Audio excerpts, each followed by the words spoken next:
then you go on to say it's weird how names have changed, but then there's no other point there. It just is, isn't it? When you think about, like, Socrates, I've never heard that on anyone who I know. Is what I mean. It's just, in a way... But you're not Greek, are you? But how did that go about back then? I mean, say if you were phoning someone up and they said, I'm booking a table for 2, they go, name? Socrates. Did he ever go, cheers? Without going, can you spell that for me? But I don't know what you're making. I'm just saying it's a name that's awkward. You're always going to have to go, can you spell that for me? You go, and it's not just him. Look at all the other names that are on that list. But they're from a different country. And a different era.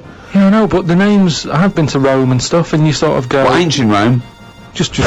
It hasn't changed, has it? Rome, so it can be ancient Rome or Rome in 2006. It's the same buildings. Oh, I used to love Nero going around in his Fiat Punto. Lao Tzu from years ago came up with some good stuff. 1, he who knows does not speak. He who speaks does not know. Not entirely true. To lead people, walk behind them. Yeah. And of course, the journey of 1,000 miles begins with 1 step. Yeah, did that. Just favourites.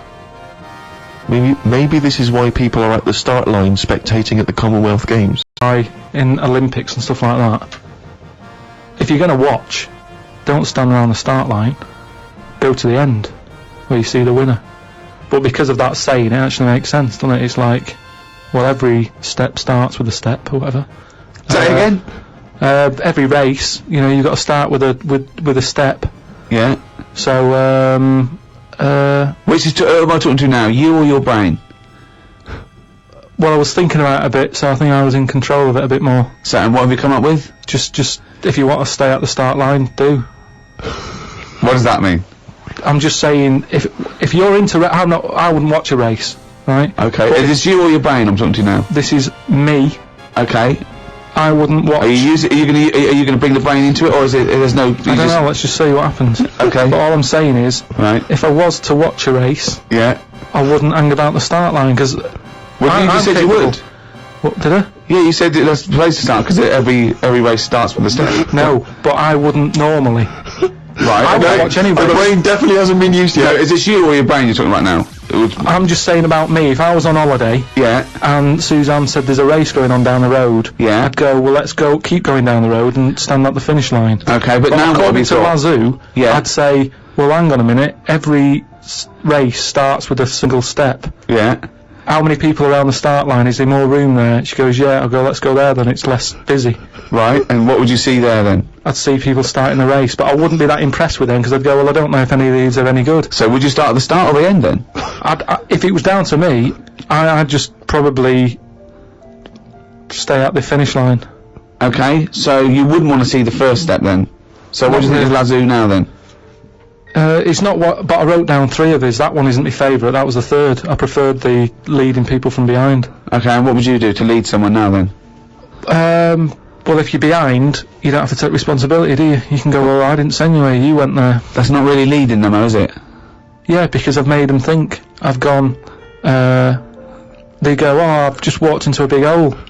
I'd go, oh, should have been looking where you're going. I haven't led them in that hole, but they've learnt a lesson, they won't go in a hole again. That was one of the greatest conversations I've ever been a part of. I mean, that was incredible. Never mind Aristotle and Socrates. That was incredible, that.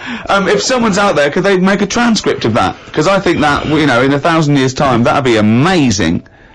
That was incredible, Carl. And not once was the brain used.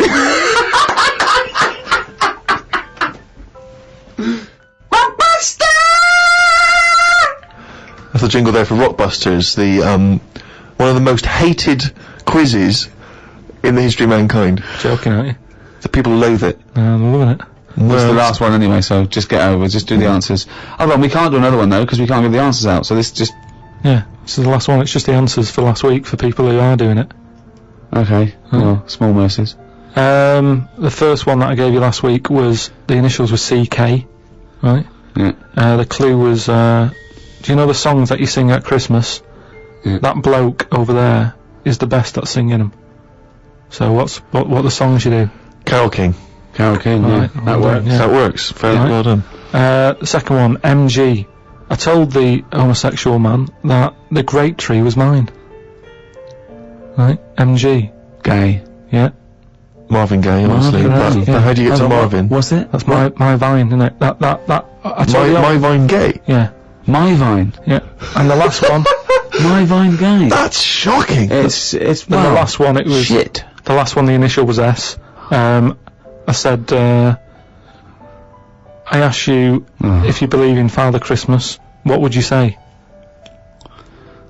What's the name for Father Christmas? Santa Claus. Right, so if I said to you, do you believe in Father Christmas, you'd sort of go, No. yeah, but what's his name again? Santa. Right, so what would you do? You'd go, oh, Santa. No, I don't. That's it, that's what you do there. You go, Santa, nah. Santa, nah. Santana. So that was the last one. Well done to Bob in Yorkshire. Got all three of them right. You'll get a little signed picture. Oh well, that's it. That's the end of season 2, Ricky Gervais Show. We're back soon. Check out rickygervais.com for information and upcoming news. There's a free video cast we're doing. We're also bringing out a book of the podcast. Yeah, that'll have a lot of the best conversations we've had with Carl, and I think there have been some of them in this show. And Carl has illustrated all his points and his memories I mean, that he thinks that's proof, pictorial evidence. It is the ramblings of a maniac, but you can pre-order that on Amazon. Well, thanks very much. It's goodbye from me, Ricky Gervais, Stephen Merchant, bye, and Carl Pilkington.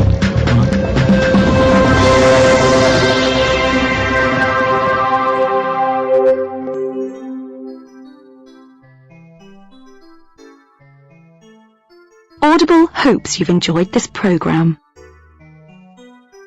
Rick, in case there are people who've bought this and they've not really heard Carl before, remember we were talking a while back about the questionnaire that is often featured at the end of the TV programme Inside the Actors Studio. Oh, yeah. Where the host, James Lipton, always asks the same questions to every guest.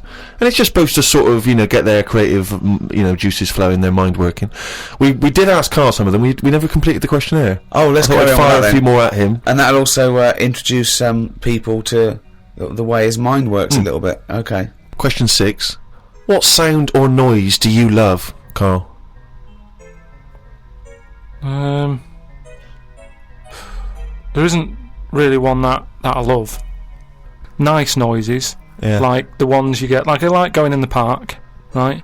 And you go, oh, that's nice, isn't it? And you get like bird noises and stuff. Give me your fucking wallet. But then like things like nice noises like that, and but you fucking cunt!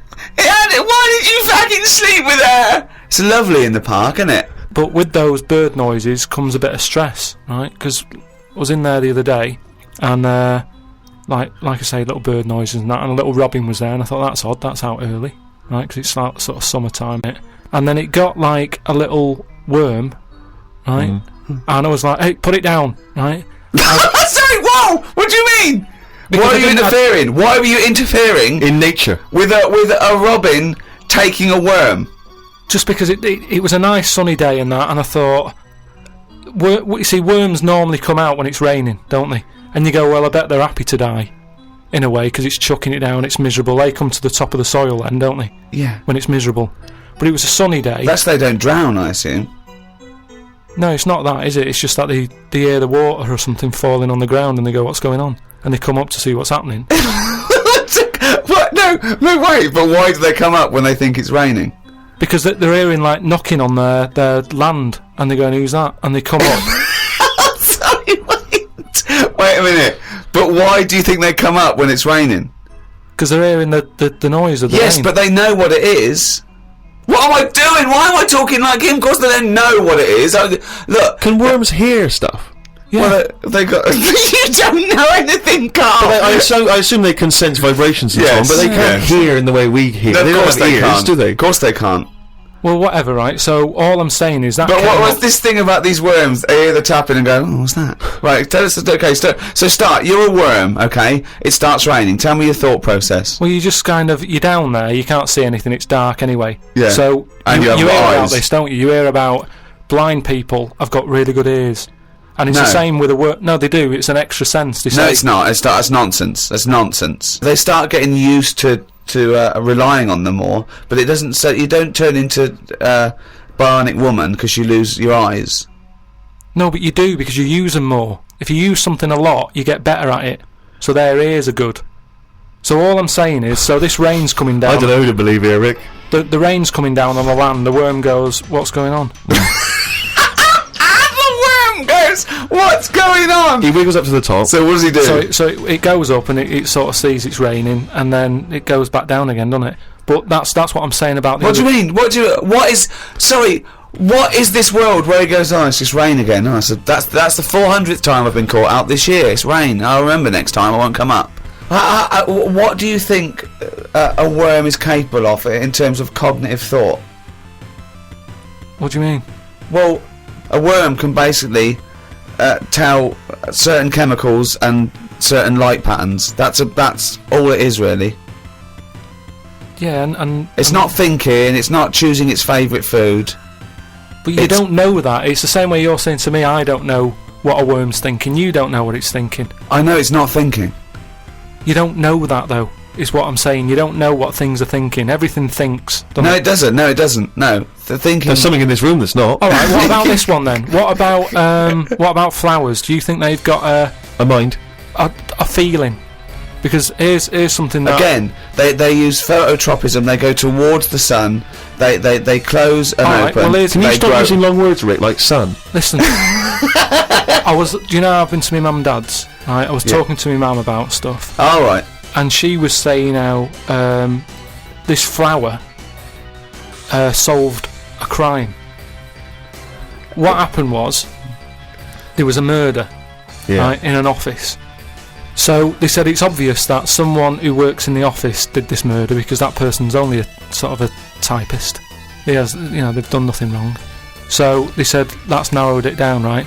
So this flower man came in, and he said, "I can sort this out for you." So they said, "What do you mean?" He said, "Well, during the murder, the plant was knocked off the cabinet, Yeah. right? Right. And he had some special wires that he can put on the Special flower, wires, yeah. on the flower, and it's sort of shaking and stuff, because even though you can't see it, flowers pick up bad vibes and what have you. If you shake a plant, it doesn't like it. Okay. Right? So what happened was, he said, "Right, what we'll do, we'll put the plant back on the shelf, Yep. we'll water it, we'll calm it down, then get Get a nice cup of tea. every member of staff Right. to come in the room Yeah. and just go near the flower. Right. So don't tell them, So like a lineup for the flower. kind yeah, of. Kind of like a lineup. But Sure. don't tell them what we're doing. Just send them in No. and say, stand by that cabinet where the Yeah. murder happened and what have you. Yeah. Anyway, it was a long day. They were getting through a lot of stuff. It was a big office block. Yeah. Yeah. They were going, this isn't working. The flower's not budging. Mm. Suddenly, they get into like the last part of the day when they were almost giving up. They call in a sketch artist. The plant gives them a. Some caretaker fella Caretaker. Yeah. said, go over there. Was it? You Was know, it an so- old man that? I mean, because Scooby Doo didn't like him from the beginning. No. So is that why is that janitor so evil? They send the caretaker over to the plant. He's going, he's thinking, I've got away with this. Of course. Plant starts shaking, what have you. They did him. Okay, wait a minute then. So was there any other evidence? Was that the only evidence they used in the trial? Well, no, it's one of them things though. Imagine it, if you're that caretaker and you're thinking I've got away with this, then suddenly a plant grasses you up. You weren't expecting that. So suddenly you're off guard. And you go, okay, can't get that chrysanthemum away from me, I did it. You're talking absolute bollocks. That was one of the most nonsense pieces of shit I've ever heard But in my anyway, life. listen, well, it happened, but It got didn't up because you happen. said it. But what I was saying is about the worm, right? The worm that I saw, like I say, it was a sunny day. I thought, what's that doing up here and what have you.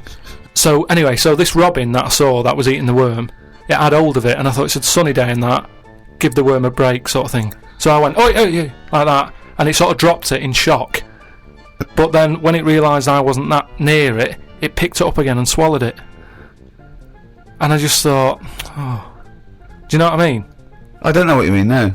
I just thought it's a sunny day and everything. Normally birds are nice noises that I like, and yet there it is going about wrecking lives. Wrecking lives! It was a But it just swallowed it really quickly in that, and I thought, that's life, innit? That's what life is like. 1 minute it's there, then it's not. I just thought, there's the worm. It came out. It was happy. It didn't know what was going on, and it had an extra chance. The robin dropped it, and then it got it again and ate it. And I just made me a bit fed up. Well, do you know why? Don't you? You couldn't outwit a robin. People- That's the terrible thing, isn't it? The worm was going, oh God, Carl Pilkington. So that's who's been sent to save me, is it, God? You've sent Carl Pilkington. Oh, I'm dead. That's it. Okay, eat me. But all I'm saying is our bird noises are normally quite relaxing, but not for the worm. Unbelievable. That was one question. Question 7. What sound or noise do you hate? As me or as a worm? I don't know what you mean. What do you mean? Why would we be asking the worm? I've never heard an actor say that to James Lipton. When he says, what noise do you hate? What, as me or a worm? No, but Wow. all I'm saying is, because of my last question, that's what I was saying. A bird noise is relaxing to me. Right. Well, it's not anymore, because I think of all the deaths and stuff that go around that. So now you hate the sound of birds? I'm just saying it's changed my view on it. It's like anything, isn't it? Every noise can mean a disaster somewhere. Can it? Why? Why? Think of some other noises you like. Okay, what's a lovely noise? No, hang on. Why would the sound of laughter, people laughing, why would that suddenly cause? Why would that also signify disaster? Asylums. Yeah, that's depressing, isn't it? They're always laughing in asylums. But it's a scary laugh, isn't it? What? It's like, oh, if you wake up in the night by the sound of like a baby laughing. Baby laughing. No, if I had a baby, right? Yeah. Suzanne was out, she'd worked nights or something. Yeah. And I'd nodded off, I'd put the baby to sleep. Yeah. And then it's 3 a.m. and I'm woken up by the sound of a baby laughing. That would terrify me. How is this? I just think the baby's sitting up in a chair like Chucky, going. Well, no. I think the baby's reading his diary, thinking, "Oh Christ, this is my father." I just hope I'm adopted. Oh God, a baby laughing. Oh God, come on. No, I'm not getting off this subject. Right. So, what other sounds? Right. What other sounds? Right. More you like. Come on. There must be sounds you like. The sounds you hate are even more fascinating. This terrifying, haunting baby laugh. I don't think you can pick any sound and say, I like that. I imagine we don't like the sound of a tiger. Evolutionary speaking, that's probably not a good sound to hear. But there are obviously some calming noises because, you know, when your mother sings you a nursery rhyme or something when you're a kid, Your know, mother's it's voice, calming. of course, your mother's voice. That's probably pre-programmed for you to like it. Yeah. So there's a time and a place. A lion's roar, or whatever you just mentioned, a tiger growling, it's alright. If you're in a zoo, you go, oh, look at that. So there's a time and a place for everything, isn't there? Yeah. I don't know what that point is. I don't know how that relates. Because, I mean, I live in London. If I woke up and heard the sea, I'd be worried. I'd go, what's going on? You're like the worm who hears the rain. Question 8. What profession other than your own would you like to attempt? This is you, not as you as a worm. But have I had the training? Oh, for Oh, No, well, I've said before, haven't I, about maybe having a go at an operation. I don't know why it leaps from where. It leaps from no ambition, where if he could have a job, it would his best job he's ever had is a paper round, and if he could have a job, he'd like go to the cobbler once a week and then walk a dog. To I'd like to have a go at thoracic surgery. No, I'm just saying, I bet it's like we do this, and you know, some people like listening to it and what have you, and you go, fair enough, but I never feel like I'm doing anything of any worth. no, you're absolutely right there. But if you're going into like an hospital, which are places that are pretty miserable anyway, as an office space, do you know what I mean? When you're in waiting rooms and that. I'd hate to have my office in A&E. Yeah, that's what I mean. There's loads of ill people coming in. They're normally upset. Do you know what I mean? It's even if the sun's out, it's a depressing building, isn't it? There's people handcuffed to policemen. Not only have you got to go in that building and work in it, but you've then got the pressure of changing a lung or whatever I've said before. Right? Changing a lung, yeah. But I'd like to have a go at it so I can say You've done it. I've done that. So, under what circumstances, in what world, do you think anyone's going to let you have a go at changing a lung and that? Jim will fix it. No, I'm just saying the Comic way. relief. But the way the world is, and the way that there's more and more people, more and more doctors are needed. I mean, it's already happening now that people are doing jobs that